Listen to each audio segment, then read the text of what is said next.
Rock 102, Springfield's Classic Rock. It's 5:50 and Led Zeppelin with Bax and Nagle on Rock 102. It is going to be a mix of sun and clouds today with a high of 51. Tomorrow, rainy with a high of 46. It's 30 right now in downtown Springfield. Hollywood Trash is brought to you by Western Mass Masons. Call them for all your foundation and chimney needs. Hang on a second here. We just got a screen crash.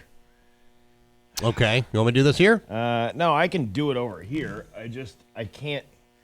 I can't see the stuff that I need to read. There we go. There you go. All right. Okay. All right, here we go.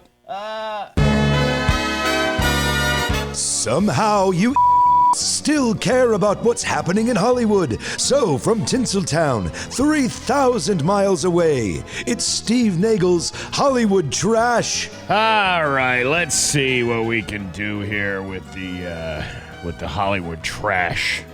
Does anybody even care anymore what's going on with these idiots? Well, some do. I mean, do you have the Alan Osmond death? That was the first one I was going to do. It was Alan Osmond, the guitarist and oldest member of the popular family band, the Osmonds, passed away at the age of 76. He died in his home city of Orem, Utah, surrounded by his wife and 8 sons. Eight sons. Damn, he was busy.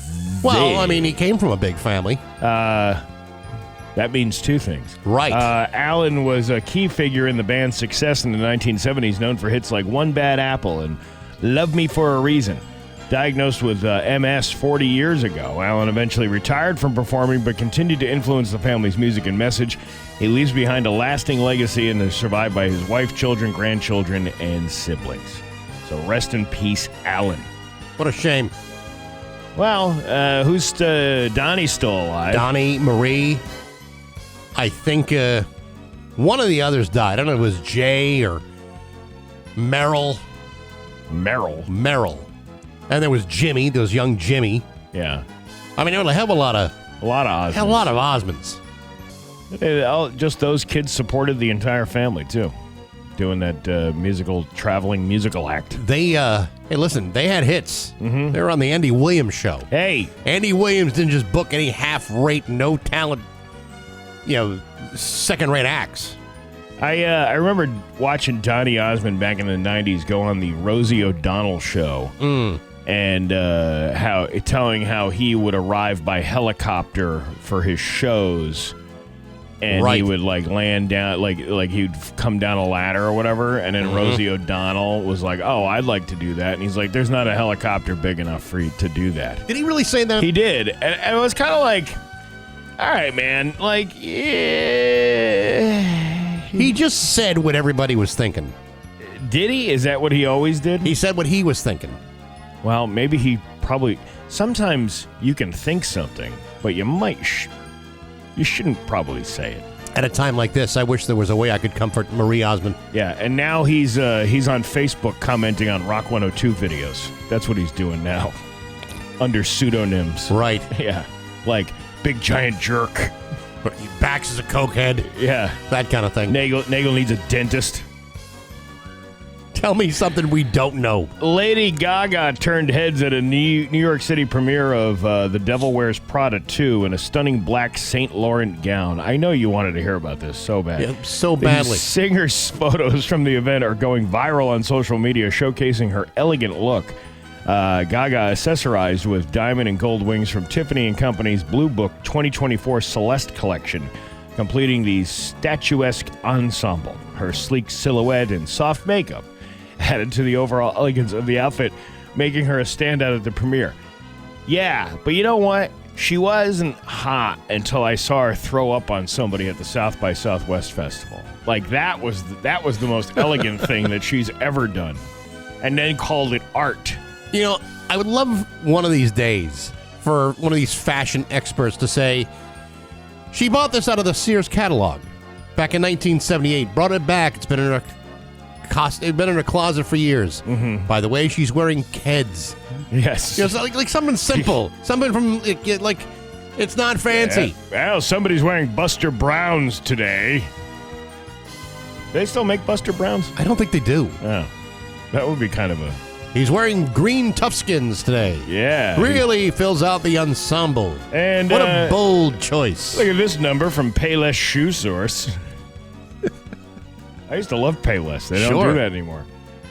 Justin Ooh, Timberlake. he's wearing a beautiful NASA T-shirt he bought at Walmart. Oh, I love that. Well, actually, it was from the rack at the Goodwill.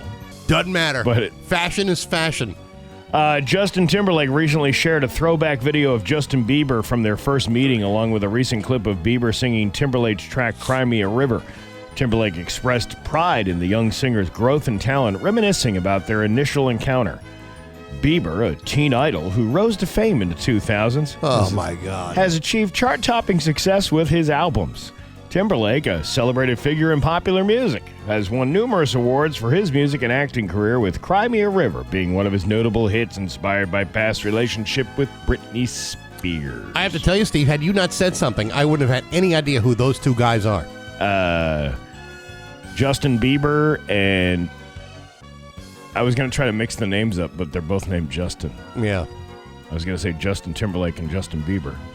That doesn't make Justin any sense. Timberbieber. Justin Timberbieber and Justin Lake Timber. Bieber Lake, yes. Bieber Lake. Yes. Oh, you ever go to Bieber Lake? It's beautiful this time of Go year. every year. I believe Melissa Etheridge goes to Beaver Lake. Sure, she does. Yeah. Heard she drowned in Beaver Lake. I don't know what she does up there. All I know is it's a comfy, warm getaway for her. The Onion has a plan to take over InfoWars and turn it into a satire engine targeting the grievance culture in American life and politics. This is pretty funny, actually. The interesting thing is, you won't be able to tell the difference. I know. The satirical news site has struck a deal to license the InfoWars name and website in the goal of eventually buying the site outright. The move is motivated by a desire to get justice for Sandy Hook families and combat the misinformation spread by InfoWars. The Onion has already started producing content for the new InfoWars, which will satirize various aspects of internet culture and beyond. Do you realize the Onion is worth $100 million? Yeah. Wow. It's a very popular site still. No, I know, but it's like I didn't realize that it was raking in that kind of cash. I just read something a few weeks ago about how the revenue is incredible for the Onion, like the ad revenue that they bring in from their little post, because they make fake videos too. They make the it looks like a morning talk show. Yes. You ever see those? And I then have they seen interview the kid, like the fat kid eating ice cream or something like that. It's pretty neat. Kim Kardashian, she was out on a date wearing nothing but pink. Really? Mm-hmm. Well, she must have had something to say. Oh my God! The last time I showed this much pink was when Ray J gave me the Choco Taco in that sex tape that you can purchase on YouPorn for $39.95. That's the shocker with Texas Pete's on your middle finger. Caitlin? You like Texas Pete? No, I've had the Choco Taco, but this sounds a little bit more spicy. Well, I never got that done and dirty with your mother, Chris Kim, but I gave her the Caramelized Badger. Mm-hmm. Do not look that up on Urban Dictionary. Thanks for the warning. I gave her the Manhattan Backslap. What are you trying to say? Don't look that one up. I'm not going to. If I can't look the first one up, I'm not going to go to the second one. Well, we finished off the night of video games and relaxed with a little Mortal Kombat. Jesus. You ever play Mortal Kombat? No, I haven't played that one. Finish him! Oh, your mother. And that's your Hollywood trash on Rock 102. A multi-billion-dollar settlement is paying... And now, Bax's View from the Couch. Brought to you by Rocky's Ace Hardware with Scott's 4-Step. 4 easy steps to an awesome lawn. Hey, good morning, sports fans. How the heck are you? Folks, before I get into the thickiest part of this award-winning sports feature here on Rock 102, I should clarify that I took yesterday as a sick day. And just to clear up any misconceptions, no, I did not take the day off to run in this year's Boston Marathon. I know it's hard to imagine that I would intentionally miss something like that, but I thought it might make more sense if I just stayed home. Besides, I'd hate to take away the opportunity to win from a Kenyan or an Ethiopian because that would have been unfair. Well, sure as shooting, this year's Boston Marathon was won again by last year's champion, Kenya's John Career, who shattered the previous course record by a full 70 seconds. Career finished the marathon in 2 hours, 1 minute, and 52 seconds. It not only sets the Boston Marathon record, it was the 5th fastest marathon of all time.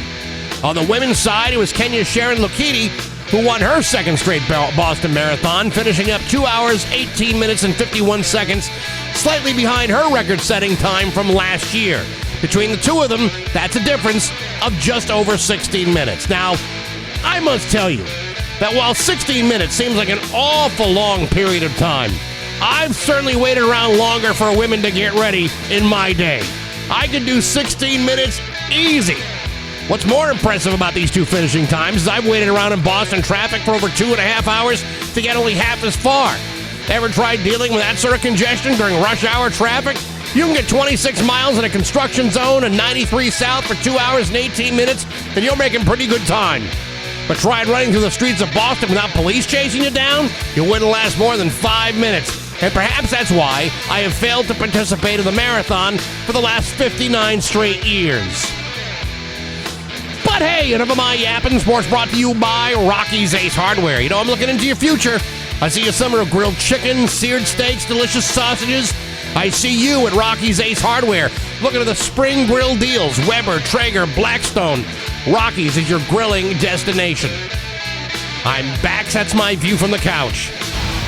Rock 102, Springfield's classic rock. Rock 102, Springfield's classic rock at 6:12. And Thin Lizzy with Bax and Nagle on Rock 102. It is going to be, I don't even know, mix of sun and clouds with a high of 51. It's 30 right now in downtown Springfield. Now, we are going to have a big, fat concert announcement around 8:45 this morning. I don't want to say who it is, because if I tell you, that would take away all the excitement of the concert announcement at 8:45. Tom Petty. No, Tom Petty is not actively touring. David Bowie. He is not touring this year either. Gary Glitter. Whew, boy. You know, that's the kind of announcement you make when it's canceled. And by the way, he's no longer living either. Gary U.S. Bonds. Wow. That would be a great tour, but no, All right. Well, not him. We'll find out later. Yes, we will. So you obviously weren't here yesterday, and I completely forgot to address this, but we were at the Bacon and Brews on Sunday. Wait. What? You let the whole show go by yesterday without a single mention of Bacon and Brews? Well, we mentioned Bacon and Brews, but we didn't mention the thing that we were supposed to mention was the guy's umbrella. Remember? Oh, yes. So yes. We got a text from Aaron on Sunday afternoon. Can you guys mention that someone stole another listener's umbrella at the Bacon and Brews event? Now, here's the thing. I was there when the listener said, hey, can I put this back there so that no one steals this? So you were part of this process of witnessing the holding of this. It was me. It was Leah Rance. Yeah. And I think Aaron was there at the time, too. Okay. And this woman says, could you please put that back there? Because the coat room was closed, so you couldn't put anything in the coat room. So they said, yes, no problem. We'll keep an eye on it. Okay. Then all of a sudden, problems. So somebody must have come along and said, that's mine. Mm-hmm. I mean, that is going out of your way to get something. Like, it's not like it was something. See, I didn't understand where this thing was. So this was behind a table. So the table you check in to buy the T-shirts, right? It was put right by that glass door. Yeah. Out to that small patio behind it. All right. And then some jerk went out of his way, or her way, to steal an umbrella. Yeah. It is a blue and gray and had very much sentimental value to it. And some jerk walked off with it. You know, here's the thing. You're at a nice event. You're eating bacon. You know, there's a band playing. Band was pretty good. Yellow 9. Everyone's having a good time. Some people having a great time. And that takes one big jackhole to say, hey, that's a fancy umbrella. It's not exactly raining where I have to worry about raindrops falling on my head. I'll just say, hey, can I have my umbrella? And then walk out of there like a big jerk. Well, that was what I said. It was like the Gene Kelly lookalike probably stole that. There was that guy walking around, dancing. Singing in the rain. Waiting to go outside to swing on a light pole or something. I mean, honestly, what? Because that makes us look bad. Yeah, because we were obviously the keepers of this thing, and but again, like it does make us look bad, but it really isn't our fault because we're not coat check people. And while that seemingly would have been a safe place to put something like that, you can't guarantee anything. There's hundreds of people walking in the door of that event. But why would you do that? How bad do you need an umbrella? I can't remember the last time I used an umbrella. You know what this reminds me of? What? Remember a couple years ago when you and I got a big giant package of sex toys from And somebody took the sex Dr. toy. Sadie Allison, Yeah. and we were all excited to get some home use out of our sex toys, and someone walked off with them. I don't remember. It was one, wasn't it? One because we were going through the box with her, Yeah. and we realized we were missing one of them. I don't remember exactly what it was, but there was a sex toy that at least one gone. Yeah. But whether it's 1, 2, or 15, it doesn't matter. It's like these are not for you to just grab. We're trying to do important things here, like talk about sex toys. We were walking around the office for 2 weeks looking for that gal with the smile on her face and the spring in her step from taking whatever. I think it was a bunny rabbit ears. I mean, I didn't expect someone to be walking around here with sticky fingers, if you know what I mean. Ew. I mean, like a kleptomaniac. Kind Speaking of of sticky which. fingers. You talk about a classy event, right? Yeah. Some guy came out of the bathroom the other day at the Bacon and Brews, and he just announces to me, had to wash my hands from that, I'll put it lightly, from that dirty movie I made the other day. And I'm like, What? first of all, why would you, what even prompts that for you to say something like that to somebody? This is like one of these people that goes into a men's room and announces, "I hear this is where all the D's hang out." Yeah, right. Yeah, probably. But it's just like, dude, I don't want to visualize you making an adult film. I don't know. It was just out of place. Yeah, it's out of place, and no one needs to hear that kind of crass and disgusting humor, especially in a classy, sophisticated place like the log cabin. like the log cabin. Yeah. Well, At Bacon and Brews, some people where just apparently some kleptomaniacs are out there stealing umbrellas like it's nobody's business. Like it's they wouldn't steal a T-shirt, but they'd steal an umbrella. Please. Well, somebody sent me a picture of the van the other day and said, "Forget the tent, I'm taking this," because it was parked out in front of the Mass Mutual Center. How come people feel compelled to just walk off with stuff? I mean, I realize it's sometimes it's a compulsion that they can't control, but when something's not yours, what are you doing? Just like walking away with it? What kind of thrill seeker are you? I don't know. You miserable little rat heel. I've had several items stolen from me over the years, and it's just like, why? Like, did you really need something that bad? Clearly, there were items that, if you stole food from me, then you might need food. You know what I mean? Mm-hmm. I can maybe look past that. Because it's just a matter of survival. But somebody stole one of, I had a battery jump pack thing, one of those, things to start your car with. Right. Somebody walked off with it.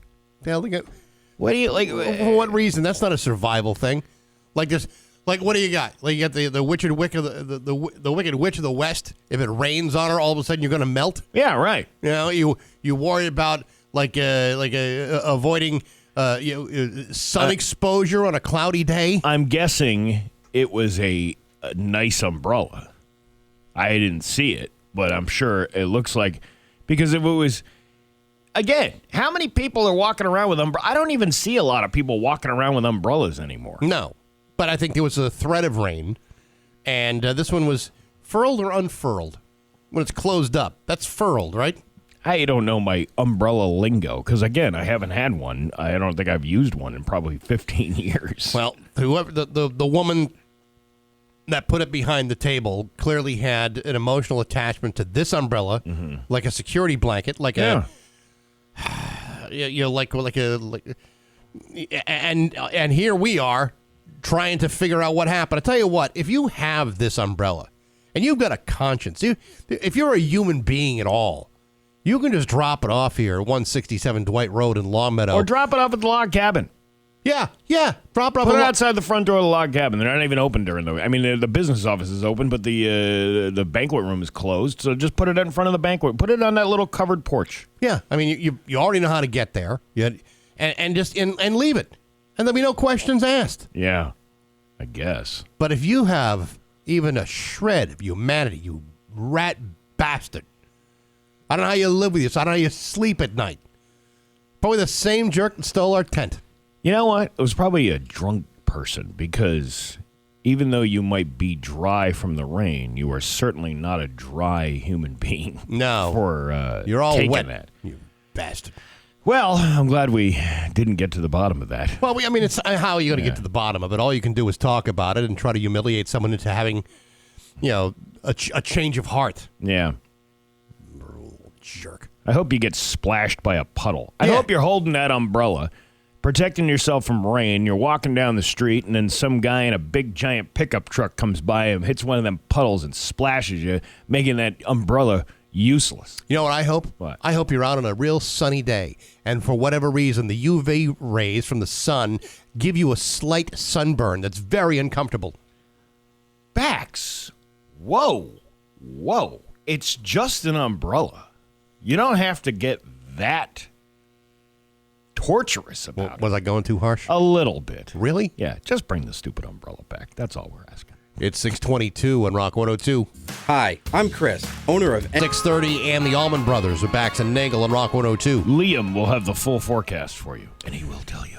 Hey, let's see. Rock 102's got your hookup with half-off hops. Get a $50 gift card to 6 area breweries, including Great Awakening, Arc Point, Connecticut Valley, Soul Syndicate, Dudleytown, and Progression for just $25. That's half off, and they're on sale now at the Shop 30 store, rock102.com. They will go fast, so don't wait on this. Half-off hops from Rock 102, Springfield's Classic Rock. How's our, did we pitch to the boss about the rub and tug pass? I haven't seen the boss. Yesterday I called out, so I haven't, maybe today's the day I present. Yeah. I got a whole PowerPoint presentation to talk about it. You get half off. Half off.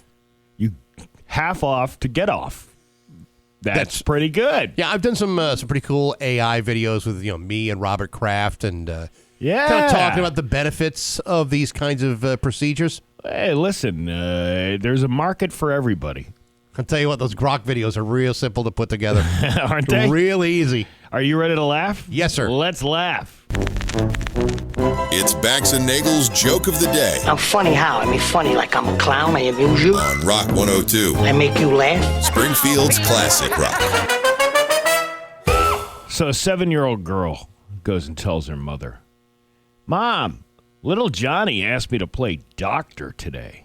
And the mother, her heart just drops. Sure. Oh, she knows little Johnny. Of course. I mean, he's a sick little bastard. It's a corrigible right? little scamp. She says, oh dear, what happened, honey? And the little girl goes, "Not much. He made me sit in a chair for 45 minutes and then double billed the insurance company." You see? Because, he's being realistic. Oh, that Johnny is something. Remember that time he made them wait at Bay State for 15 hours in the emergency room? Oh, I remember when he couldn't see a doctor and had to go wait for the it's like a nurse's assistant or a PA or something. Oh, yeah, it's not the same. Oh man, that little Johnny, he's up to no good for sure. Bax and Nagle in the morning on Rock. 6:35 with Bax and Nagle on Rock 102. It's time for news. Here's local radio icon Steve Nagle. Thanks, Bax. Where's that? Oh yeah, an early morning fire at a large mill complex in East Hampton was quickly contained thanks to a sprinkler system. According to the East Hampton Fire Department, crews were called around 2:45 a.m. on April 16th. Isn't today the 21st? Well, we're just hearing about it now. I mean, information takes a while to get from East Hampton to the rest of the world. I mean, I realize it's somewhat of an information vacuum up there, but I mean, it's 5 days later. This is the Keystone Mill on Pleasant Street. After receiving a fire alarm, crews arrived to find both the fire alarm and water flow alarm activated, along with smoke inside the building. Those are clues.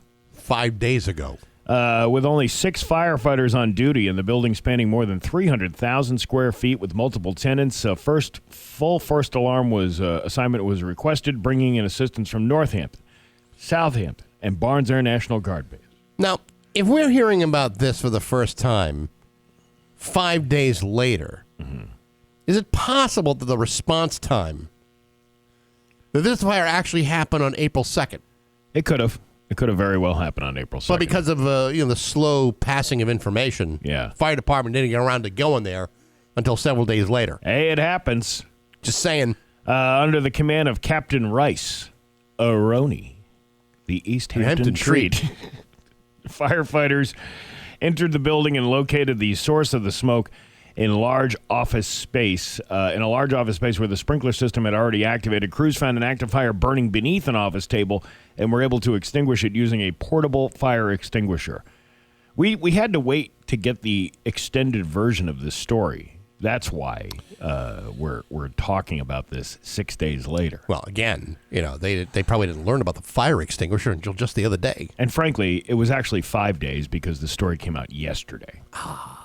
Investigators determined it was caused by battery-operated tea lights that had been exposed to nearby combustible materials for an extended period.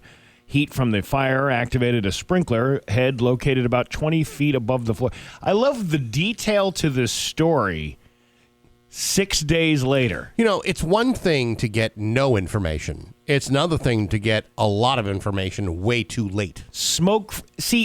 But this is the kind of story that just requires... you know what? There was some battery-operated tea lights. That caused the fire. You don't need to go into the detail of that. The detail would have been, hey, what happened last night at the East Hampton Mill building? You see, I go back to some of the journalism classes that I may have taken in college. Yeah. The definition of news is that it's new. Yeah.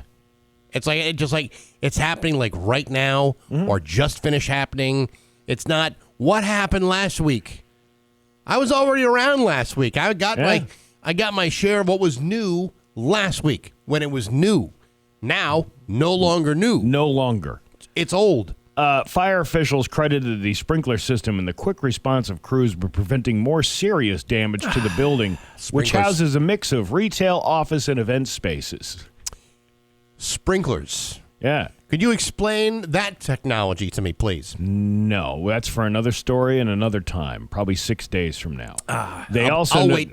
They also noted that fires in large multi-tenant buildings require significant staffing and resources, and that a larger incident could have had a major impact on the local community. You don't say. Is it also possible that buildings that are on fire can sometimes no longer be used because of the damage that fire causes? You see, Steve, fire is hot and burns materials. This is the first I'm hearing about all of this. I'm really glad we had this conversation. Happy to help, Steve. Happy to help. Thousands of runners took the streets yesterday for the 130th Boston Marathon. The historic event saw participants embark on the 26.2-mile journey from Hopkinton to Back Bay in Boston, each bringing their own unique story to the race. The event is not even updated. The event is expected to generate an estimated economic impact of more than $509 million for the Boston economy. The marathon draws participants from 132 countries in all 50 states across the U.S. 10,000 volunteers contribute to the success of the marathon weekend, which features a variety of events and press conference with athletes. Yesterday, we read a story. It was before the marathon started, but it was a story that was meant to be released after the marathon started. Mm-hmm. So it was like, the race kicked off at 9:09 a.m. And meanwhile, it's 7:46 or whatever it was here. And the second wave will happen at 11 something. And I go, what are we in this like time warp thing where we're stuck between timelines? No, you just schedule a story. That's what these things are. Yeah. And then Aidan Mackey ran to raise funds for the Boston Children's Hospital. Mackey, who started as a nurse at the hospital this summer, noted her connection to the race route. I went to Boston College, so right at mile marker 21 of the race course, marathon money is the best day on campus. So I kind of got me running into the Boston Children's Hospital. I started as a nurse this summer, and I wanted to run for an organization that had a lot of meaning to me. The kids are going to be handing me nips as I run down the street. That's the way to run it. Yeah, frankly. you know what? I mean, if you're not going to, you can go all the way. Yes, of course. I mean, please. But wouldn't you rather have a 99 apple or, I don't know, what's the other flavors of those? You ever see those? They're like 99 proof. Oh, yeah. It's basically for alcoholics who want to, get the job done quick. It's for the alcoholic on the go. Yeah. Someone doesn't have time to be pussyfooting around. That's right. But Mayor Will Reichelt, he finished. That's terrific. I don't know what his time was. I lost the URL that we were talking about yesterday. That's too bad. Yeah, too well, bad. It's 30,000 people that ran that thing, so that means there's 30,000 stories. I say we start right now, starting with the guy that came in last. That would be always interesting to interview. Not the first guy that crossed the line, but the last guy. The first guy that crossed the line was that Kenyan guy, John Career. Won 2 years in a row. You expect that guy to win. Mm-hmm. Show me the guy that's still chugging the streets to try to get to the finish line, trying to get to Back Bay. Hasn't even made the final turn yet. Yeah. It's been a full day. No one knows where he is. He's still running. And I'm not talking about. I want to talk to that guy. I'm not talking about the. We're not talking about the people who are handicapped who did the race. No, we're talking about the physically able-bodied person who was the last person in the Boston Marathon. The guy that trained with cigarettes and Krispy Kremes. Mm-hmm. That's the guy I want to talk to. Yeah, little lung treatment as he was. He's doing bong hits as he's riding down the street. Hey, man, I'm in the Boston Marathon. Someone's handing him a hot cup of coffee. He's pouring it on his face to try to rehydrate. Yeah, he finished at 11:45 last night. Oh, man, time to smoke 2 more doobies before midnight on 420. All right. Still running. I got to get home before the Bruins are on. He didn't even run. He walked the Boston Marathon. Oh, my God. Yeah, that's why it took him so long. You know how long it is from Hopkinton to Back Bay? It's like 26.2 miles. It's crazy. Like I said in my view from the couch, if you can drive 26 miles and say like 93 south in 2 hours and 1 minute, you're making good time. Well, do you remember Peter on the Family Guy who he drove the Boston Marathon and knocked all the racers out of the way with his car in the process? Your Pioneer Valley forecast today is going to be a mix of sun and clouds with a high of 51. Tomorrow, rainy with a high of 46. It is 31 right now in downtown Springfield. I'm Steve Nagle, and that's the news on Rock 102. Are ya? Hey, it's Hank from Tudor House Liquor. Classic Rock. It's 6:54.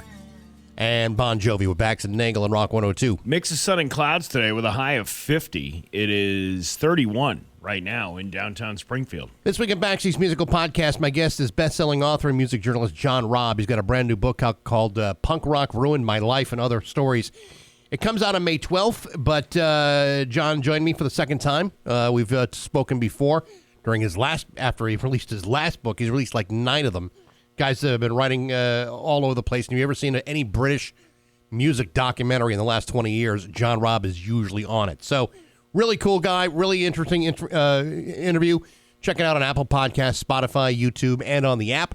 Brought to you by Metro Chrysler, Dodge, Jeep, and Ram at Chicopee and Rock 102 Springfield's Classic Rock. Very cool. Very, very cool guy. All right. A couple of things on the Route 10 Tire listener line. There's actually video of a runner stopping and grabbing weed gummies from a spectator at the Boston Marathon yesterday. That's awesome. Well, I mean, you talk about inflammation and everything like that. If you're inflamed, a good CBD 1-to-1 gummy would help you. Well, at what mile marker does it kick in? All right, I'll tell you this. Years ago, right? I was like, somebody was telling me, and this is why you never take advice from a stoner, right? They're like, you know what, man? You can get a runner's high by having a little, THC before you go out and run. Sure. Right? Mm-hmm.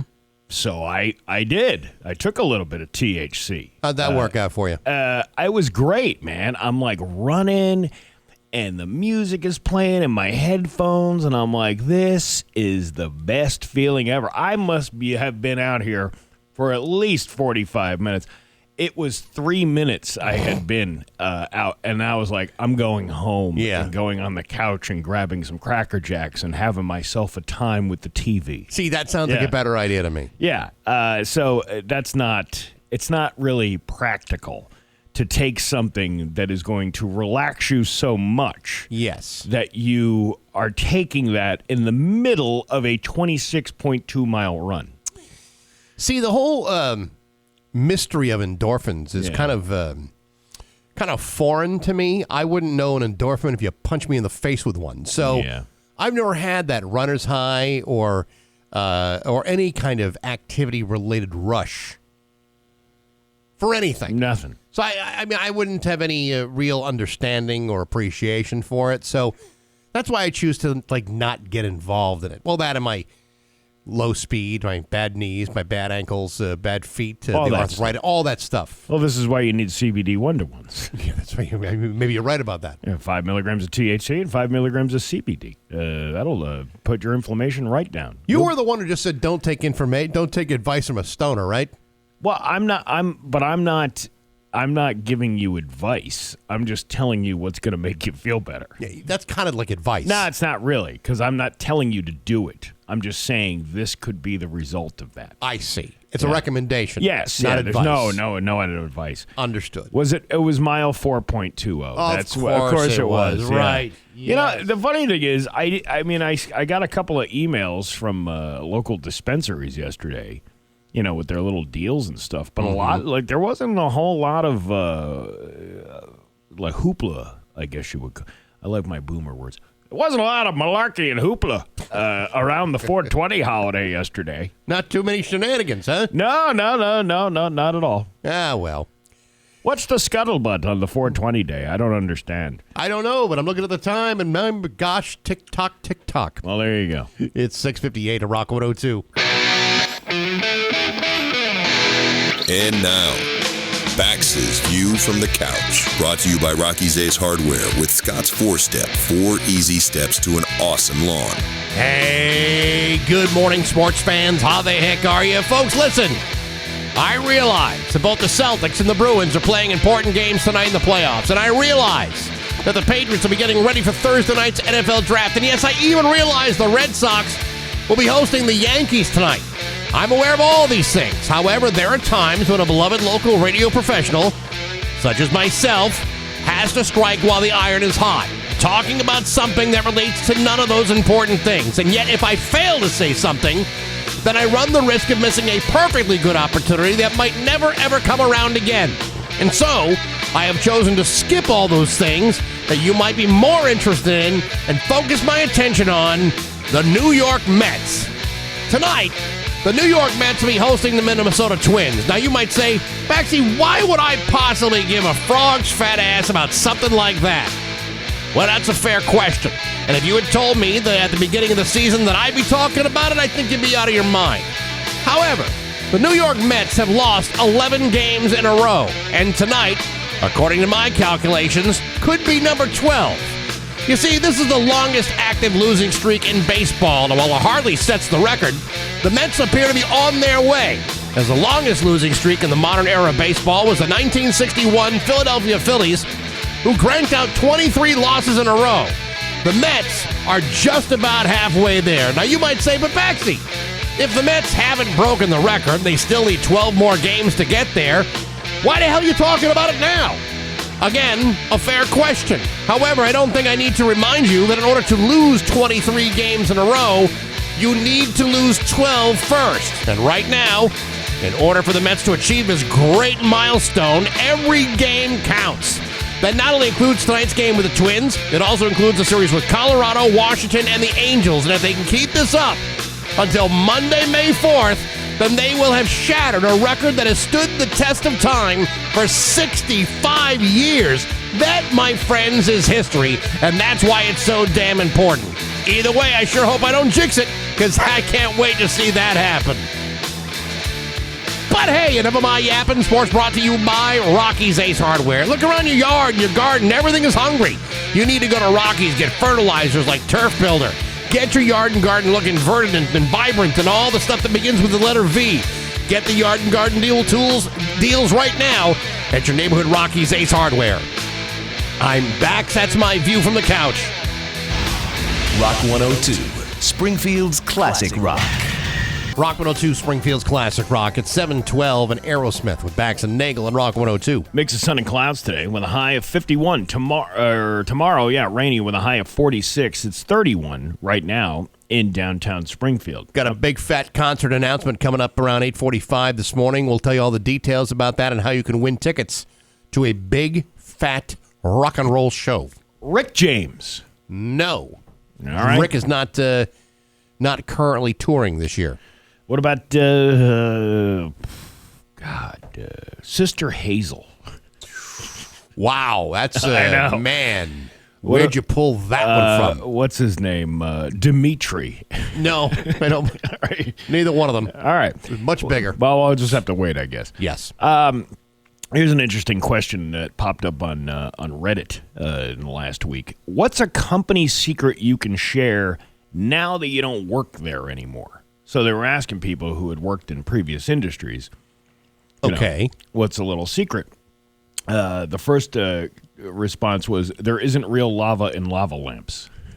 Really? Are you sure about that? Yeah. Some of the other, and if you want to chime in on this, let's say you had a job somewhere and you had an industry secret, you can text us on the Route 10 Tire listener line at 413-293-1021, or you can even call here. We'll even take your call if you want to. Yeah, let me unblock the call. There you go. Now we're ready. Unblock the phones. Who's blocking the phones? I think Pat did it. Why? I think Pat's tired of hearing people complain about a show. Somebody said fire departments are a cesspool of incompetence. I'm not going to sit here and agree with that. And somebody goes, kind of figured that anyway, considering the three biggest morons I've ever known wound up being firefighters.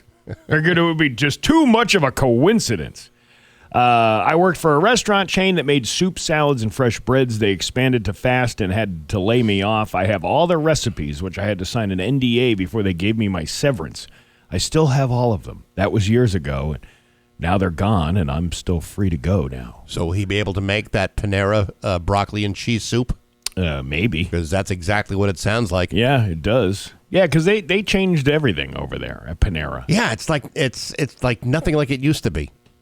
It's nothing like it used to be, and it was ridiculously expensive the last time I went there, which was like a year ago, because I figured, well, here's where I'm on the go all the time with my kids. Right. I'm like, let's choose a healthier option like a Panera bread. Yeah. Until you realize there's 1,000 calories in that one cup of broccoli soup. Because there's like 8 sticks of butter in there. Well, that's how you make things delicious. Olive Garden is filthy. During normal times, they are good, but when super busy, another story. They have unlimited soup and salad. The problem is they can't keep up with the washing, and they always run out of silverware. I've seen servers grab dirty spoons and forks and rinse them at the hand-washing sink. Well, when you're there, your family. I mean... Well, that's right. You know, don't you do that in your own home? You just reuse silverware? Couldn't you make the argument that every professional kitchen, when it's really, really busy, gets a little dirty? Yeah. I mean, that's why they wash it after the night is done. After service is over, they scrub the place down. That's true. Is anybody calling or no? No, no one's calling. Nobody cares. No. I worked for a company that sold toys wholesale, and almost everyone in that company stole. I'm not even sure I can call it a secret. I mean, it was a secret to me. I think I was the only one who didn't realize the full scale of thefts. Cashiers were stealing by manipulating the software. Floor workers were stealing entire boxes of toys. We had huge discrepancies, and we were doing inventory checks. It sounds a lot like KB Toys. Sure does. The director and chief accountant somehow tolerated it, probably because they were also stealing in huge quantities. I guess if you're part of you might as well. If you can't beat them, join them. Good You're point. The management. That's a good point. Have you ever worked somewhere where back in your youth where you were like, oh wow, I didn't know that's how that worked? I'm trying to think. Well, I mean, the first radio station I worked for, I learned a valuable lesson that playlists in the late to mid 80s were basically compiled by how much cocaine could enter into a radio station. Oh, well, usually From record companies, yes. That's how that used to work. That sounds like a good time. It doesn't work that way anymore. I'm just saying that back in the 80s, if you wanted to get a band on the radio, that's how you did it. I know when I worked for the Choo Choos, that whole 9/11 security thing, that was a bunch of crap. Bunch of hooey. A bunch of hooey, if you will. They were like, oh, we're expecting every trailer that comes through and blah, blah, blah. Mm-hmm. And yes, they did do that in places like Chicago and Boston. But Springfield, the guy's sleeping at the desk. And the other guy just drives right through with an 18-wheel, and nobody checked for any kind of materials. Yeah. So like nobody was sifting through all the containers looking for terrorists and explosives? No, that was all just a make you feel good story that the press was putting out to say, hey, yeah, we're taking care of all these things. This is why we need to spend astronomical amounts of money on security we don't even do. Let's see. Anybody on the Route 10 Tire listener line? I worked in a restaurant that was railroad themed, and they used the rolls that weren't eaten in the bread basket for the next table. All right. Well, there you go. It's not so crazy. Well, I remember that being like I remember this place we ate at once when I was a kid. It was called Arthur's Steakhouse in Morris Plains, New Jersey. Yeah. Right? And it was like a once in a long while treat. We'd go to this place, probably usually around a holiday or whatever. But they had these pepperoncinis on the table. Like every table had like a gardenia mix. Okay. And they would take that and then dump it into the next one, like people putting their fingers in it, and then they'd really. And it was like, this is a classy place. Like, this shouldn't be happening here. And, it happens. Was gross. It happens. They used to marry the ketchups. You ever see that in the restaurant industry? Yes, I have seen that. It used to be a big vat. Now they just throw them away. But the old glass bottles of Heinz 57, they had this, like, contraption where you'd put the bottles upside down, and then you'd put a new bottle underneath it, and it would marry the ketchup. Here's something interesting. I worked at a cemetery, and the graves aren't 6 feet deep. How deep are? How deep? Yeah, how deep are they? That's what I'd like to know. Are they deeper than 6 feet? Or are they shallower than 6 feet? Or is the 6 feet just the threshold that you have to have the thing? Because obviously you put that... it's not just a casket that goes in the ground. It's that entombment thing. Yeah, right. They put that cement thing in there, and then they put the casket inside the cement. I think so. So maybe that's the thing that's 6 feet down. You're actually probably a couple feet higher. Hey, I don't know what I don't know what grave diggers do. Homeland Security is a joke. Well, we kind of knew that. Somebody said they worked at Walmart shipping and receiving. Lots of shrinkage. Everybody took stuff. Oh. Interesting. Worked at a restaurant, and we had to collect untouched rolls and reuse butter by scraping any crumbs off. Yeah. And then why do you pick on Pat Kelly? Because why wouldn't you? Because he's an easy target. That's why. It's simple, and he likes it. He does like it. He likes the clown. Look at that little video we made yesterday with him and the little Pat. All right, you know what? Can I just say something? Yeah. That thing creeps me the hell out. Well, and that's kind of the point of why we're doing these videos, is to show everybody how creepy this little thing is around the office. Yeah. You know what? It was creepy in the old building. Mm-hmm. It's creepy in the new building. It's just plain creepy. Yeah, well, at least we're getting use out of it. I have brought a Jesus puppet with me today, so we will be using that as part of a video. Oh, with good. The little Pat. Oh, nice. Yeah. That's great. Oh, what? Yeah, I mean, Why not add a little sacrilege to the videos? Still technically the Easter season. Why not? We are blended everywhere, including the gates of heaven. It's 7:22 with Bax and Nagle and Rock 102. Rock. 7:32 with Bax and Nagle and Rock 102. It's time for news brought to you by Aquapump, an expert in all water supply systems from the well to the pump and into the house. Here's local radio icon Steve Nagle. Thanks, Bax. And whoa! Comedian Marlon Wayans is coming to Springfield this fall. Is that the concert announcement that we were going to make? No. Wayans is best known for his working with his brothers Sean and Keenan in the Scary Movie franchise and on the cult classic film White Chicks. He's set to perform MGM's Springfield's Aria Ballroom on November 14th. Show begins at 8 p.m. We were having an off-air discussion with Marty last week about this. Yeah. That someone said, that someone was going to come, pretty big name, coming to MGM, and they didn't tell him who it was going to be, so kind of throwing names out there. Yeah. I don't know why none of us thought of one of the Wayans brothers. I don't know why. Well, I mean... good get, though. Yeah. It's... the Aria Ballroom holds quite a few people in there. So, at least 500. At least. So, we could make this a dream come true. What do you say? That's a good comedy show. It's a great comedy show. Yes. Let's see. This guy in Holyoke. A Holyoke man was arrested Sunday after allegedly falling asleep behind the wheel. Did he have an umbrella with him? I don't know if he was the one that absconded with that woman's umbrella, but nevertheless. The Holyoke police states that around 3:35 p.m. on Sunday, officers were sent to 285 Maple Street for a report of a person driving while asleep behind the wheel. Well, how do you do that? You're either asleep behind the wheel and you're in the car. You can't be driving and asleep. Actually, yeah, you can. Really?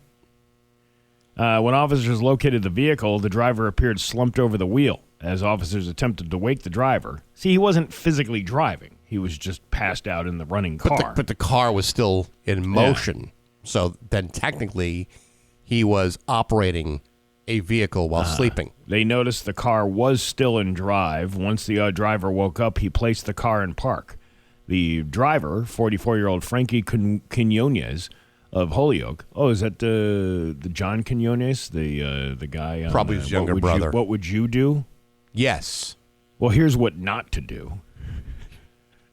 He had an outstanding arrest warrant on an expired license. Quinones was placed under arrest. Once officers searched the vehicle, they found approximately 27 bags of suspected heroin and fentanyl Suboxone prescribed to a different person and more than $380 in cash recovered. Well, no wonder he's fallen asleep. I mean, that's a lot to haul in a car. He had to probably pack the car, probably been up all night driving. Suspected cocaine was also found in his pocket. You think with cocaine you'd be wide awake. Well, maybe it wasn't. Yeah. Maybe it wasn't his to use. Maybe he was gifting it for a friend. He was just transporting it and said, "It's like being an Uber driver, Uber Eats driver, and taking the fries out of the bag." Yeah, You're right. Like, you know what? I'll just bring my own stapler with me and staple the bag back together so nobody knows that I took a few. He's like delivering this heroin and fentanyl, and he's like, if I just take one little packet of this, ain't nobody gonna notice one missing. It's there also was 28 bags, but now there's only 27. And like any Uber driver, I mean, this is hardly the first or last run he's going to have during the day. Yeah. No wonder he's exhausted. Well, yeah. Being on the road all day, that'll tire you out. Sure will. An East Longmeadow police officer has filed a federal whistleblower lawsuit against the town and senior police leadership, alleging he was retaliated against after reporting fraud and misconduct within the police department. Thank God we are out of that crap hole town. We still do a lot of business in East Longmeadow. It's not really a bad town at all. Oh, well, come on. Actually, quite a nice, homey little burg. Sure. If you like banks and no drive-thrus. Unless you're a bank. I would like a drive-through for other things in East Longmeadow, but you don't really even have that here in Longmeadow, really. There's other than the banks. There's no drive-through. No drive-through here. No. Officer Alex Serra, a 9-year veteran of the East Longmeadow Police Department, filed the lawsuit this month in U.S. District Court. naming the town of East Longmeadow Police Chief Mark Williams, Sergeant Michael Ingalls, Sergeant Jason Upinero, Lieutenant Stephen Manning, all as defendants. According to the complaint, Sarah reported that 2 officers were improperly collecting tens of thousands of dollars in educational incentive pay despite lacking the college degrees required under the police union contract. Sarah alleges that after reporting the issues to the town, the Post Commission, and state authorities, he became the target of retaliation. In one incident, the word rat was written on Sarah's assigned police cruiser. According to the lawsuit, Sergeant Gunapiro later admitted to writing it. That's, you imagine them, remember the penis drawing wars we had on the cars? Sure do. You imagine somebody calling us out for that? Well, I mean, it would have technically been a violation of HR stipulations, but who knows? I wonder how long he drove around with the car that said rat on it before he realized it said rat on it. Kind of like the way you drove for miles before you saw the penis in the back window. 15 miles. 15 miles. 15 miles away. Maybe. And I tried to make it look as realistic as possible. I wonder if he pulled up somewhere and like some kid was like, "You got rat written on the side of your car." Really? I just thought it said tar. It was. I was looking at it in the mirror. Right. Yeah. The lawsuit, is like ambulance written on the front of the car. Right. The lawsuit alleges violations of the Mass Whistleblower Protection Act, state civil rights laws, and federal constitutional protections. Sarah is seeking $1.2 million in damages. Yeah, see, in Massachusetts, you're protected if you're a rat. Yeah. If you want to backstab, all your fellow employees and your brotherhood, that's your business. You're protected here in Massachusetts. You can do that. Well, who's to say he's stabbing somebody in the back? Well, that's the very definition of a rat, isn't it? Well, that's what somebody wrote on the car. That doesn't necessarily mean he is a rat. Steve, he blew the whistle on all these educational expenses. I mean, come on. I'm not saying that's right for retaliation. What I'm saying is, in Massachusetts, you are protected as a rat. It depends on what industry you're in. Sometimes rats just go away for a while, if you know what I'm saying. But I believe there is a whistleblower law in Massachusetts. It may be a federal law for all I know. I don't read the law. All I know is if you're a rat, you should be okay. Yeah, like that guy in Papagino's who tried to whistleblow that company. Never heard from that guy ever again. Of course, good luck trying to find a Papagino's that's open. That's exactly my point. Yeah, right. Yeah. Mass DOT will begin reclamation work on Memorial Avenue in West Springfield today. The project will result in lane closures and potential traffic delays for drivers in the area. The work is scheduled to continue through Thursday, May 14th. Daily operations will take place from 7 to 3:30. During working hours, both eastbound lanes on Memorial Avenue will be closed. One westbound lane will also be closed. Mass DOT will implement proper signage and messaging to guide drivers. Well, that's good. It's not a very heavily traveled neighborhood. I think it's the big electronic sign says GTFO. Good suggestion. Yeah, well, hey. Good suggestion. Those traveling through the affected area should expect delays. I would imagine with both eastbound lanes closed, there will be delays. Yes, the left, right, and center lanes will all be closed. Yeah. Good times. Race director Harry Rock said the 71st annual Westfield River Wild Water Races on April 18th were a total success. I watched these.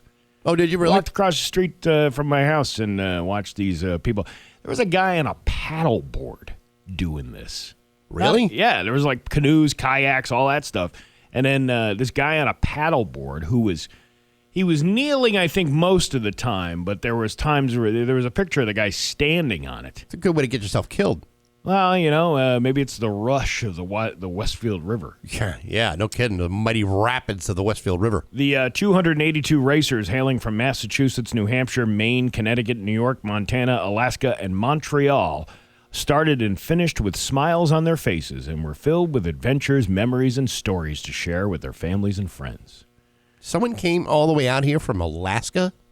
Yeah, I guess it's a pretty popular race. Listen, years ago, we had Arnold Schwarzenegger here watching the races because there's family, I think, that lives up in the what's her name? Who was he married to? Maria Shriver? Yeah, I think there's a Shriver family. There could very well be. They get around. Up in Chester. The good part of Chester. The Shrivers of Chester. Yeah, not the Blue Note of Chester. Right. I don't think Arnold was hanging around there. I'll have a pizza and a natty daddy, please. Pada harder. Yeah. But this is a pretty big to-do. Well, I guess so. Listen, the economic impact brought in $6 to the area of the hill towns over the weekend. Wow. 22 boats, including canoes, kayaks, and SUPs. What's an SUP? I don't know what an SUP would be. Participated in the expert race of five. I think a SUP is just people from the banks of the river saying, sup, sup, sup, sup, sup, sup, sup, sup, sup, sup, sup, sup, sup. A 5-mile race starting at 9:30 at the Knightville Dam on the east branch of the Westfield River and ending at the Huntington Route 20 pull-off across from the Hilltown Community Health Center. 50 boats participated in the classic event, an 8-mile race starting in the center of Huntington on the west branch side of the river next to the Mass DOT maintenance yard and ending in the center of Waranoco Village in Russell. The fastest times of the day were recorded in the expert race by Jeff Parker in K1 Long at 32:54 and in the classic race by Dell Cummings, Dell, and Kevin Chan in the OC2 male at 58:26. Wow. The event involved 2 towns and multiple municipal state agencies requiring cooperation, coordination, and communication to assure effective and organized outcome. Oh, that's great. Well, it's a good little community event for the hill towns. That's terrific. Brings a little economic impact, I'm sure. Also brings a little civic pride for those who are on the banks of the mighty river. Yeah, I'm sure the guy with the overpriced snacks at the convenience store made out like a bandit that day. You mean kidding me? What? $5 for a Coke? Never seen anything like this in my life. $10 for a bag of chips? This is Riverside robbery. It's river races prices. That's what we're doing. It's that surge pricing. Why is that surge pricing last 365 days a year? Because it worked out so good that one day. Yeah, all right. Your Pioneer Valley forecast today is going to be a mix of sun and clouds with a high of 51. It's 31 right now in downtown Springfield. I'm Steve Nagle, and that's the news on Rock 102. Oh, yeah.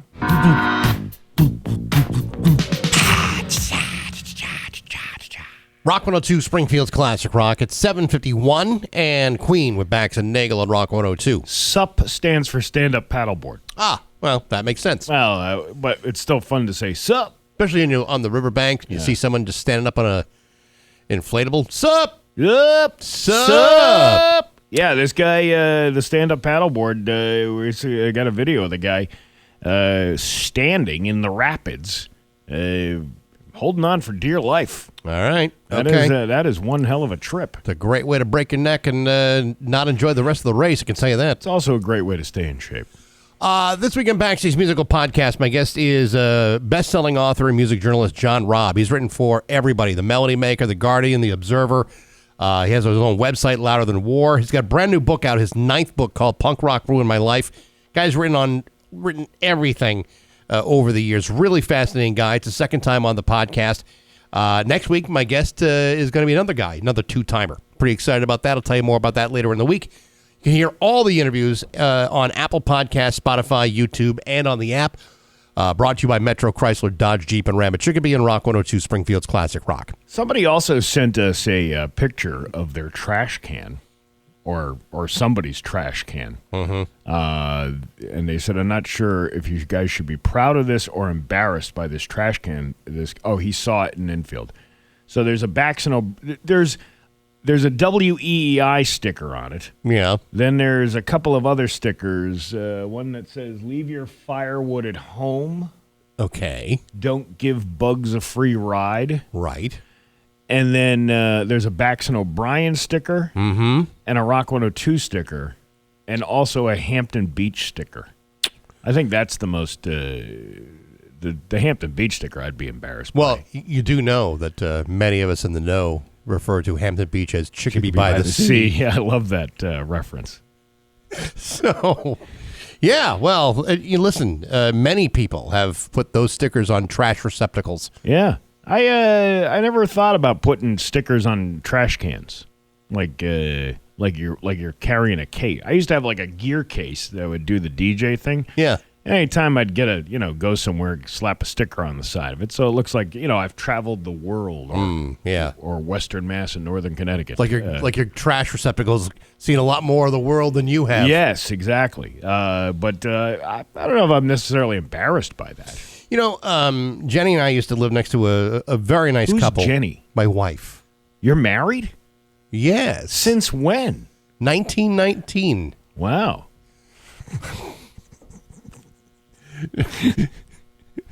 For years. Anyway, a nice couple lived next door, and they had Rock 102 stickers all over their garbage and recyclable containers. Yeah. And I didn't put anything on ours because it's like I don't want to really identify where I'm living. But next door neighbors, they loved it. Yeah. They had it all. Like the whole damn thing was covered in Rock 102 stickers. Oh, well, that's cool. Yeah, it was kind of nice people. What are you going to do? I remember my kids stole a stack of them from one of the events that we had and covered her whole face with the Rock 102 stickers. That was fun. That was cool. What a waste of money. What are you going to do? Be that as it may. Oh, by the way, I'm going to be singing this all day in my head now that this guy gave me this line. Another one bites the dust we just came out of him. Another one bites my nuts. Bop, bop, bop. Another one bites my nuts. That's better than the Weird Al version of another one bit. Then another one bit. Yeah. Another one bites my nuts. Hey, he's going to get you too. I love things like that because now I'm going to be anytime I hear that song, I'm going to think of this person who wrote that. Well, Steve. Well, I had a buddy. He liked to bite nuts too. All these nuts. All these nuts in his mouth. All these nuts. Yeah. All these times. I remember when I years ago when I worked at the rail yard up in Worcester.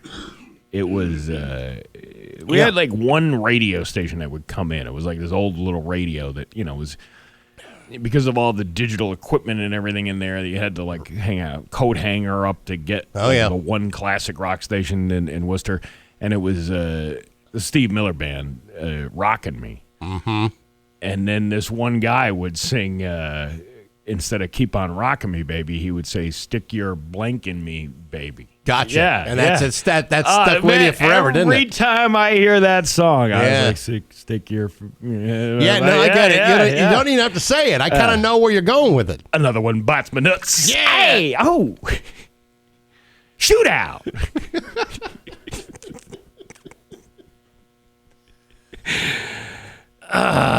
Steve walks right down the street with his ding helm way down low. I'm glad we have fun on this show. Oh man, I'm so sorry I missed yesterday. We could have done this a day ago. Can you imagine people pay for this? No, I can't even imagine this. It's amazing. It's 7:57 with Bax and Nagle at Rock102.com. And now, Bax's View from the Couch, brought to you by Rocky's Ace Hardware with Scott's 4-Step, 4 easy steps to an awesome lawn. Hey, good morning, sports fans. How the heck are you? Folks, before I get into the thickiest part of today's award-winning sports feature here on Rock 102, I should clarify that I took yesterday as a sick day. And just to be clear up any misconceptions, no, I did not take the day off to run in this year's Boston Marathon. I know that's hard to imagine that I would intentionally miss something like that, but I thought it might make more sense if I just stayed home. Besides, I'd hate to take away the opportunity to win from a Kenyan or an Ethiopian because that would be unfair. Well, sure as shooting, this year's Boston Marathon was won again by last year's champion, Kenya's John Career, who shattered the previous course record by a full 70 seconds. Career finished the marathon in 2 hours, 1 minute, and 52 seconds. It not only sets a Boston Marathon record, it was a 5th fastest marathon of all time. On the women's side, it was Kenyan Sharon Lokedi who won her second straight Boston Marathon, finishing up at 2 hours, 18 minutes, and 51 seconds, slightly behind her record-setting time from last year. Between the two of them, that's a difference of almost just over 16 minutes. Now, I must tell you that while 16 minutes seems like an awful long period of time, I've waited around longer for a woman to get ready than that. I can do 16 minutes standing on my head. What's more impressive about these two finishing times is I've waited around in Boston traffic for over 2 hours just to get half as far. Ever tried dealing with that sort of congestion during rush hour? You can get 26 miles in a construction zone, a 93 south in 2 hours and 18 minutes. You're making pretty good time. But try running through the streets of Boston without police chasing you down? You wouldn't last more than 5 minutes. And perhaps that's why I failed to participate in the marathon for the 59th straight year in a row. But hey, enough of my yapping. Sports brought to you by Rocky's Ace Hardware. I'm looking into your future. I'm seeing a summer of grilled chicken, delicious steaks, sausages on the grill. I see you at Rocky's Ace Hardware looking at the spring grill deals. Weber, Traeger, Blackstone, and more. Rocky's, of course, is your grilling destination. I'm Bax. That's my view from the couch. Rock 102, Springfield's classic rock. Rock 102, Springfield's classic rock, 811. And AC/DC with Bax and Nagle on Rock 102. It's going to be mix of sun and clouds today, high of 51. Tomorrow, rainy with a high of 46. I got the hiccups now. What's going on over there? I don't know what's going on. I got hiccups. Okay, well, breathe your way through it. A little more. A little more. Slowly exhale. Thank you, Bob Kester. You know what? Every time Bob Kester, almost like 25 years ago, told us how to get rid of hiccups. And I'll be damned if he wasn't right. He had it. He knew exactly what he was doing. You inhale. You inhale again. You inhale one more time, and then you slowly let it out, and it resets your breathing. How do you feel? I feel great. Thank you. Bob Kester. Well, the ghost of Bob Kester. He's still very much alive. Well, he's more alive today than ever before. I think his spirit is floating around 45 Fisher Avenue still. Well, I'm sure there's lots of memories. Haunt the hallways there. Here's a headline straight off the Associated Press. You know the Associated Press, right? Yes, I'm aware of them. You can put beef tallow and salmon sperm on your face, but should you? Brian... It's good for the pores. It is. Brian Vanderdussen spent years as a dairy farmer before shifting to selling farm-raised beef. In the past year, he and his wife have been making another transition, cooking up recipes in their kitchen that turn organ fat from his animals into tallow balm that buyers are eager to slather on their skin. The one tricky part, coming up with formulas that don't smell like pot roast. I don't have a problem with that. You know what? I wouldn't mind a nice-looking gal smell like a T-bone or one of them tomahawk steaks. Why spend all that money to smell good buying something from Sephora when if you really want to attract a mate? Yeah, you smell like a couple of pork chops. That's right, or even a good sizzling steak. That sounds very fetching. We don't want to smell like beef, so we add things like lavender and wild orange to keep to kind of counter the potential beef smell. No. Keep the beef smell. Keep the beef smell. You know, you don't want a saucy smelling lady smelling like a I don't know what do they call that thing with the filet mignon inside of the pouch inside of the a beef Wellington? A beef Smellington. Yeah, that's what you can call it. You can call it beef Smellington. You want the goo and Wagyu. That's right. That's exactly right. From moisturizers made with beef tallow to salmon sperm facials, consumers have become more interested in animal-based skincare products in recent years. Can I ask a dumb question? Yeah. Salmon sperm. Yeah. How do you extract that? Very carefully. Does that swim upstream too? Oh, yeah. Promoted I'm just asking for a friend. Natural alternatives to synthetics. They're gaining popularity across social media and high-end spas as well as at farmers markets and in home kitchens. Some experts connect the product's rise to an increased focus on the health impact of chemicals as well as pro-meat messaging from the Make America Healthy Again movement. That was from, I think that's the RFK Jr. thing. That's the guy who's doing, we just did the story yesterday about how he admitted in his diary that he cut the penis off a dead raccoon on the side of I-684 in front of his kids.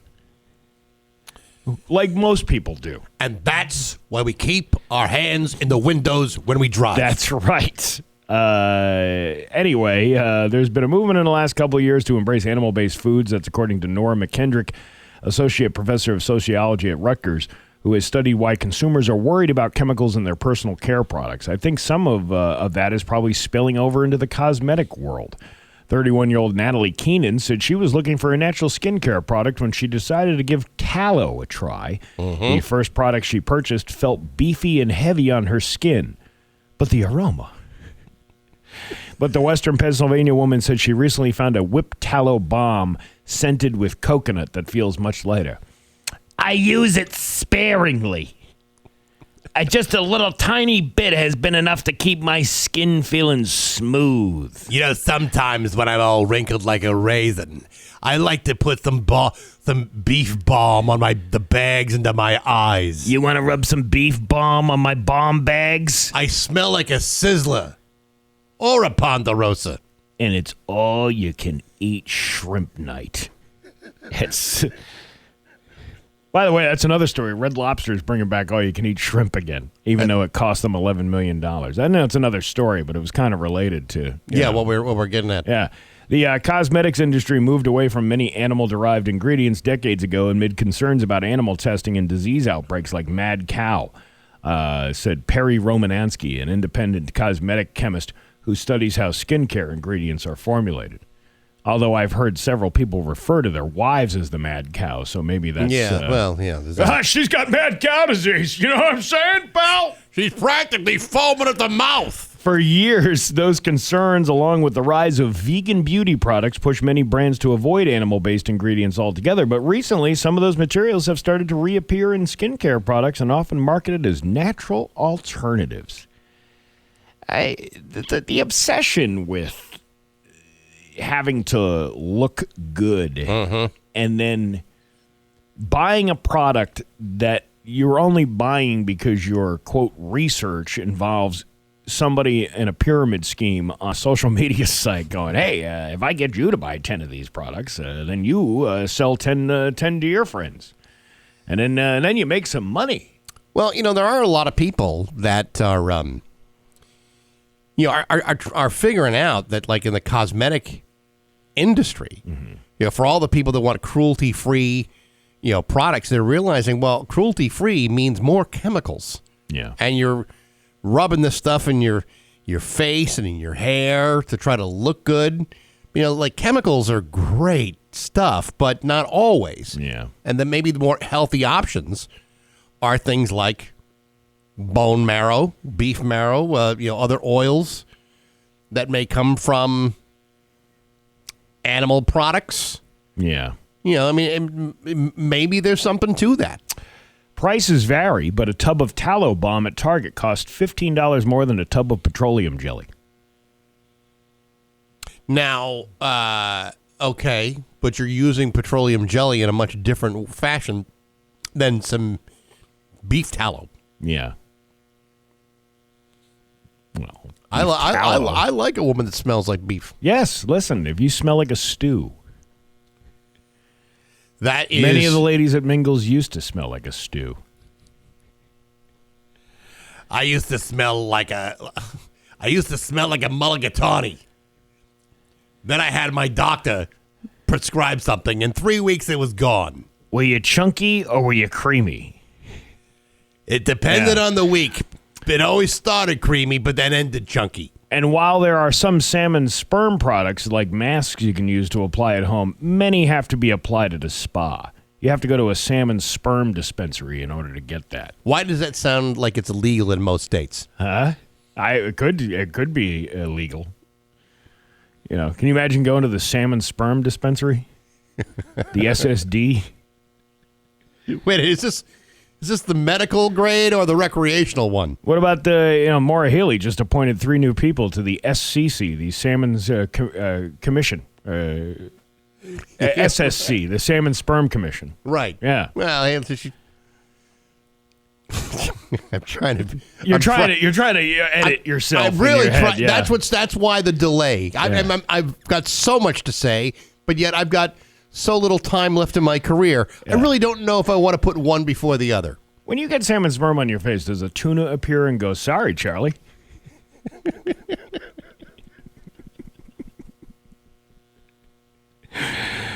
Turning waste from animal product into something people can use is certainly an example of sustainability. Hey, they go on. This whole thing is like 5 pages long, explaining, how the benefits of this thing. Yeah, it's really not beneficial for you. It's just another one of these scams that people are.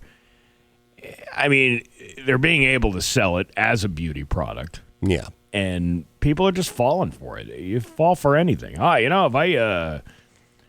I put, see,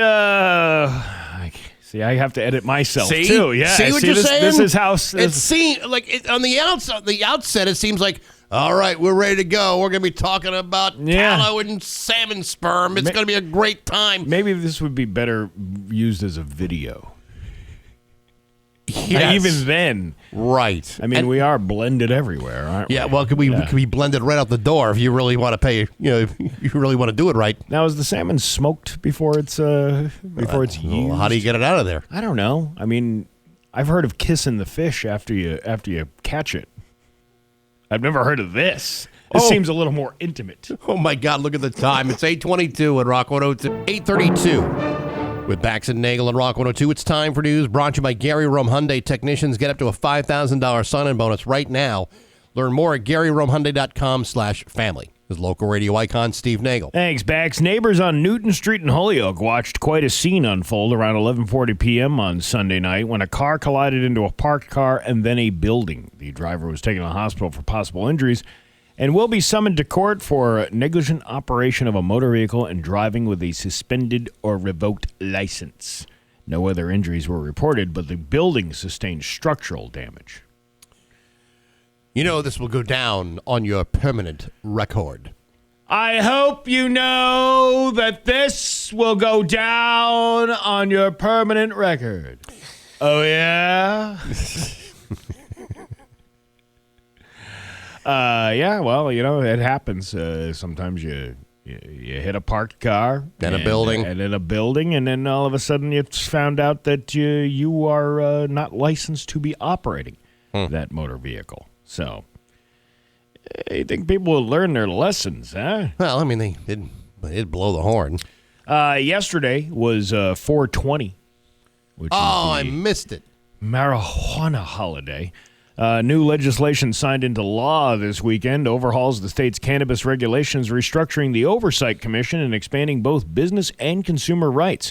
The act modernizing the Commonwealth's cannabis laws dissolves the CCC and reduces it from 5 members to 3. Governor Healey now has 30 days to appoint the new commission. Well, if she does that as fast as she did the audit for the state, this will all be taken care of in no time at all. I'm really tired of hearing...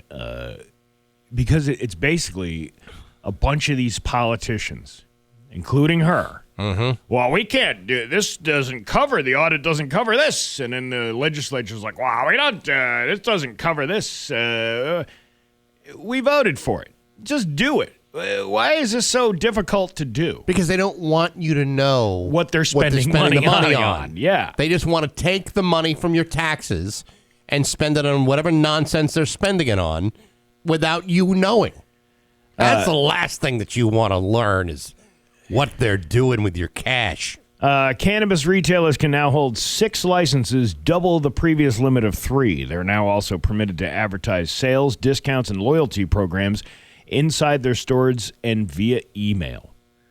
Well, thank God we got down to the best, nobody cares about how your money's being spent. No. It's how many dispensaries you can own if you are privileged enough to have the money to open one. You open like 2 or 3. Yeah. You got to be just rolling in it. Now, the last part for the marijuana consumers out there, big changes just for you. There's now a higher possession limit. The legal amount of recreational marijuana an adult can purchase or possess has doubled from 1 to 2 ounces without penalty. Colt 45 and 2 zigzag. Baby, that's all we need. Now, I'm not great on weights and scales for the devil's lettuce. 2 ounces is if I'm not mistaken, is a hell of a lot of weed. Yeah. For the recreational user. Well, I mean that's that's a good amount of pot to be walking around. I mean, with. if you're making tincture, you need 2 ounces. Steve, I believe it's pronounced sphincter. No, that's what it smells like when it's done cooking. For those under 21, possession of marijuana will trigger a penalty, but individuals can now have up to 3 ounces without being arrested and criminally charged. That's up from 2 ounces. The law also authorizes new marijuana license categories, including event-based use, research licenses, and on-site consumption, which could allow for cannabis lounges. I was down at Illicit Brewing on Thursday night in Connecticut, and they had a lady from one of these product companies for the marijuana thing. Now, obviously, the laws are completely different in Connecticut because usually when you see somebody offering samples, and they used to do it around here when the dispensaries were open. Right. Remember they would bring us like all these edible products, but they didn't have THC in them. It was just to show you, as an example, this is the kind of chocolate we make, or this is the kind of gummy we make. It was there was no THC in them, and which meant they sucked. But in Connecticut, they're allowed to give out samples. This lady was giving out samples of edibles, and they were in little cups, like you were at a Costco, like getting the sample from the lady. It blew my mind that with all the Well, I mean, listen. Every state is different, and Massachusetts did it their own way. That's why it took so long for it to happen. And yet, listen, you may go to a different state and have a totally different experience with dispensaries and marijuana than you would here have in Massachusetts. It's got to be expected. I was just surprised that in a place where they sold alcohol, that they would also be selling THC products, or not even selling them, or giving them away. Yeah. But probably a very low dosage of THC, wouldn't you think? 5 milligrams, which is like the normal Pretty amount standard, that you would get in a package that if you bought from a dispensary. I mean, unless you're in the medical stuff, then you get into like 10 and 25s, 50s, 100s. I love watching. There was like a whole spate of reels and TikTok videos of people taking the 100 milligram edibles. Oh, my God. Why would you do that to yourself? I mean, you see a guy like about to like redo a bathroom. Yeah. And then takes a 100 milligram edible. And then, at the end of it, all you see is him taking a shower with the curtain rod down. Yeah. Just water all over his face. There's not even a shower head. It's just coming right down on him. That's as far as he's gotten. I have accidentally taken too much. Yes. And I've done that. It was a couple of years ago. A friend of mine who's like, his sister was making them, right? Yes. And he hands me this bag. They're a little like, they look like the non-Perels without the Perels on them. You know what I mean? The little white things. Right. They were just like little medallions of chocolate. Yeah. And I swear that he said they were 5 milligrams each, right? Right. So I took 2, thinking, well, 10 milligrams, that'll make me sleep all night. I was up all night, freaking out. Yeah. My heart palpitations. I'm like, I am going to die right here in my bed. What the hell is going on?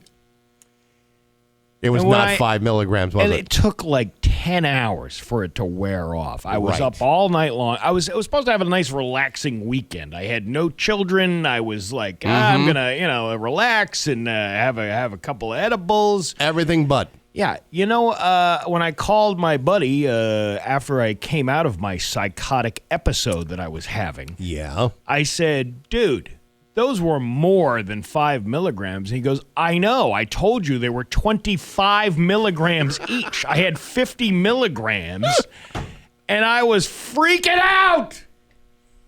All right. You know what?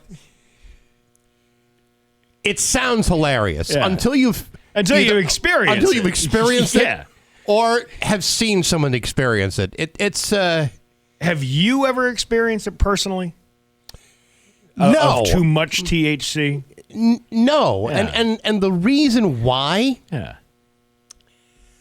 I don't know why. I can't explain this, but I don't get a lot out of it.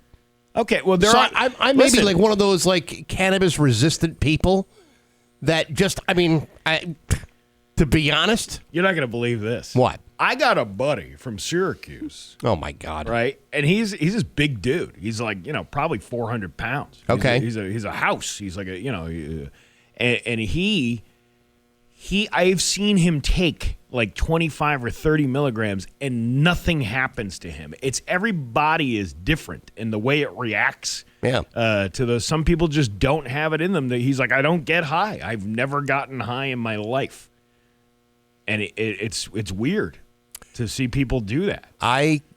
To be quite honest with you, the reason I don't do it is because I've never really gotten anything out of it. Meanwhile, I'm curled up in a ball on my sleep number bed wondering where my heart went.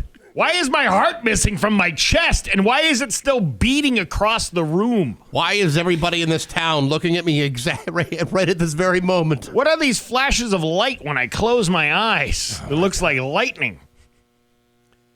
It was very scary. Yeah. If someone gives you like a bar, like a chocolate bar, don't eat the whole thing. No. You read the dosage. Yeah, read it. Yeah. There's reasons they have it written on the package. Yeah. To prevent you from going through what you're talking about right now. And if you've ever seen somebody go through it, you don't want to ever see that again. It's a horrifying thing to see. Too bad you'll never experience it. I'll never experience it. Listen, despite what one listener thinks, I'm as sober as a judge and have been for years. So, I'm all set. Thank you. When you're in that psychotic episode, you go back and forth between, oh my God, I can't feel my chest, to, hey, I wonder how nonpareils are actually made. What actually is a nonpareil? How many Necco wafers could I fit in my mouth? I wonder if we could. We used to play like church with the Necco wafers, pretending they were communion hosts. That would be a fun thing. Yeah, that would be while fun. You're high. Oh yeah.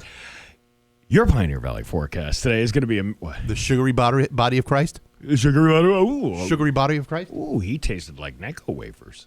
And your Pioneer Valley forecast is going to be a mix of sun and clouds with a high of 51. It's 37 right now in downtown Springfield. Big concert announcement coming up on Rock 102. Oh, yeah. 51 and Alice in Chains of Bax and Nagle on Rock 102. It is going to be a mix of sun and clouds today with a high of 51. It's 37 right now in downtown Springfield. So all morning long, we're kind of teasing that there's a big major concert announcement that's going to be done today. Milli Vanilli. No, but I like where you're going with that. Menudo. No, but that would be awesome, wouldn't it be? It would be awesome. On the phone with us right now, the guy that is in charge of all the booking of acts at the Big E is John Giuliano. How you doing, John?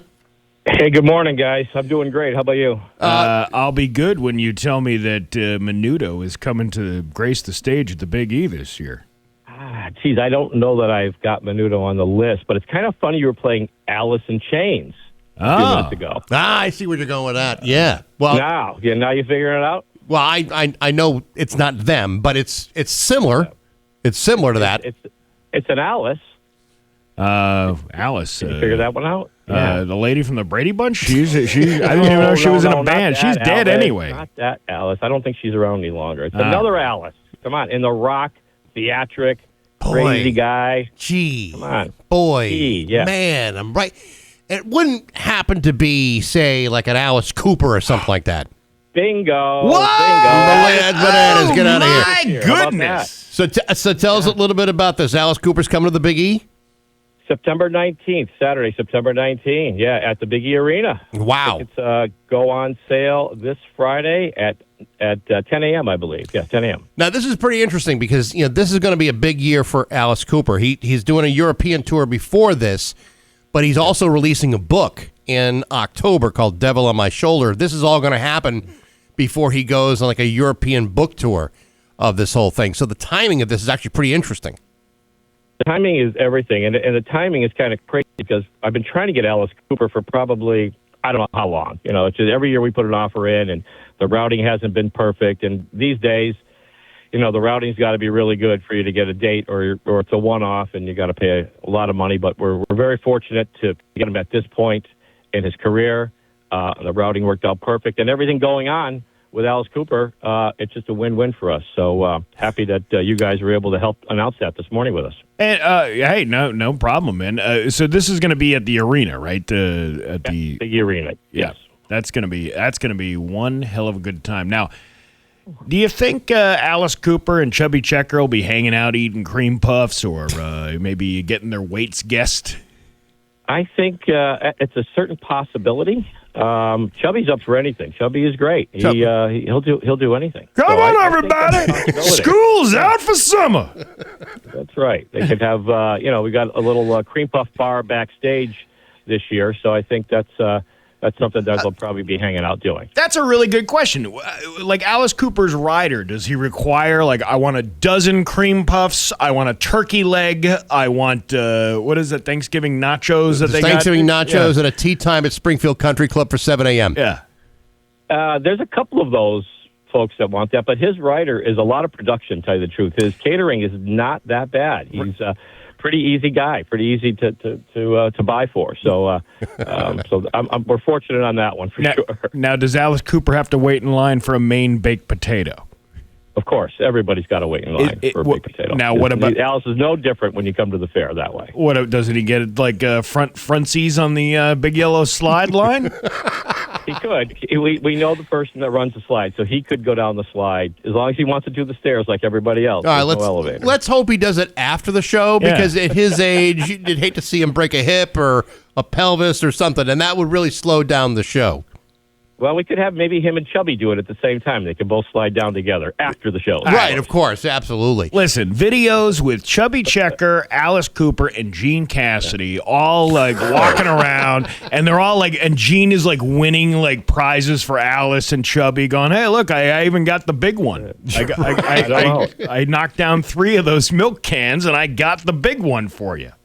Will you be able to tell them apart, actually, when they're walking together in the midway? It would be hard to figure out who's who. Probably true. This is John Giuliano from the Big E. Now, this is about the time of the year where you're going to start announcing more and more shows as we get closer to September. Yeah, we are. We're just about done in the arena. I think we've got 2 or 3 more. We're closing in on 2, I hope, this week, and then 1 more. We need to find another act. But yeah, we're closing in, and you're going to start getting a lot coming your way because we got a few more rock things coming too. So, that's awesome. You'll be surprised. Okay. Is the Human League part of that? The Human League is touring, by the way. I wish it was. What about Lisa and Colt Jam? I mean, even if you got Lisa, I'd be happy with that. One of the Lisas would be good. Right. Well, we had Lisa one year. You missed it. Oh, well, well, there you go. Well, I was hanging out with Gene Cassidy eating cream puffs. At the cream puff bar. So it's Alice Cooper, September 19th. Yep. Those tickets go on sale this Friday at 10 a.m. John Giuliano from the Big E. Great show. That'd be an excellent performance, I'm sure. Thanks. We got a lot more coming for you guys, so hopefully we'll talk in the next a week or 2. All right. Sounds great. Thanks, John. Appreciate the call. Hey, Thanks again for everything. Just so everyone is up for it, we happen to have tickets to that show. What? Yes, Alice Cooper. They're not even on sale yet. I know. You win them before you can buy them. 10th caller right now, 293-1021, gets to see Alice Cooper at the Big E September 19th. Good luck on Rock 102.